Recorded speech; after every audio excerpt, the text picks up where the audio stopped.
Badai matahari atau kiamat internet yang kita bahas di VT sebelumnya yang menjadi pertanyaan, bagaimana dengan Indonesia? Apakah badai matahari yang katanya akan terjadi antara awal 2024 atau juga sampai dengan September akan berdampak bagi Indonesia? Jadi menurut Johan Muhammad, seorang peneliti dari Pusat Antariksa di Badan Riset dan Inovasi Nasional atau BRIN yang kita punya, dampak yang dapat di Indonesia itu dari badai matahari memiliki dampak yang minim, berbeda yang berada di kutub. Karena memang posisi dan letak Indonesia itu berada di garis khatulistiwa, tapi bukan berarti kita bebas dari dampak badai matahari.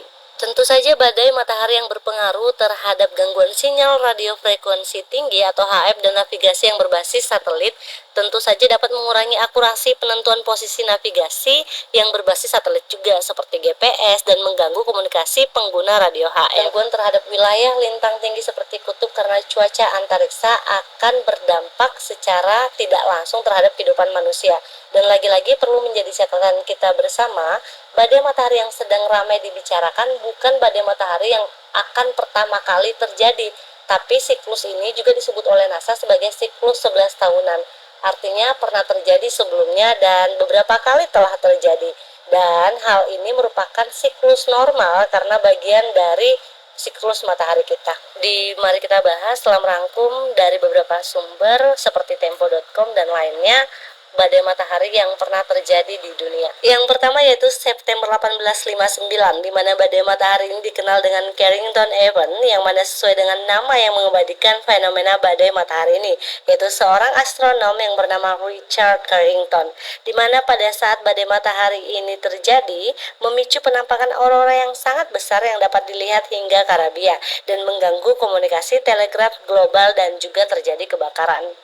Yang kedua, Agustus 1972, di mana suar matahari meletus dan menyebabkan gangguan komunikasi telepon di beberapa negara bagian AS, yang akibatnya perusahaan telekomunikasi AT&T mendesain ulang kabel transatlantiknya. Yang ketiga, Maret 1989, di mana menyebabkan pemadaman listrik di Kanada yang akibatnya 6 juta orang menjalani tanpa listrik selama 9 jam. Kejadian ini hampir serupa yang terjadi di Carrington pada tahun 1859. Di mana pada saat ini terjadi melelehkan beberapa transformator daya di New Jersey. Lalu kemudian pada 4 Juli tahun 2000. Badai matahari dibagi menjadi beberapa kategori di tahun ini, di mana kelas X untuk badai terkuat, kelas M untuk tingkat menengah, dan kelas C untuk paling lemah. Letusan matahari berskala X5 terjadi ketika Perancis merayakan Bastille Day tanggal 14 Juli 2000. Akibatnya beberapa sirkuit satelit memendek dan beberapa radio padam, dan badai matahari ini pun terkuat sejak tahun 1989. Lalu terjadi pada Oktober tahun 2003, di mana badai matahari mengakibatkan sensor pesawat ruang angkasa kewalahan untuk mengukurnya. Sensor menunjukkan skala X28, namun analisis menyebutkan kekuatan badai mencapai skala puncaknya di titik X45 dan merupakan bagian dari 9 suar besar yang terjadi selama 2 minggu. Lalu Desember 2006, di mana pada saat badai matahari terjadi itu mengganggu sistem GPS selama 10 menit. Selanjutnya pada Januari 2012, di mana 3 ledakan besar terjadi di matahari selama pertengahan terakhir Januari 2012. Yang mana fenomena ini menandai bahwa bintang terdekat dari bumi ini memasuki periode aktifnya.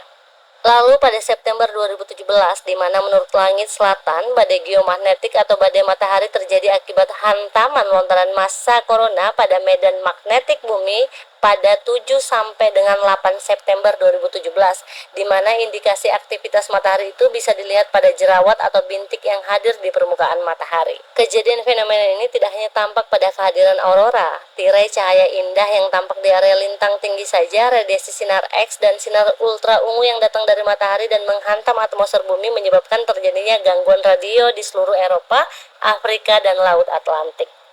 Jadi sebenarnya kesimpulannya kita memang perlu khawatir, tapi bukan berarti kita harus menyebarkan berita hoax sampai menakuti dan juga bikin semua orang panik.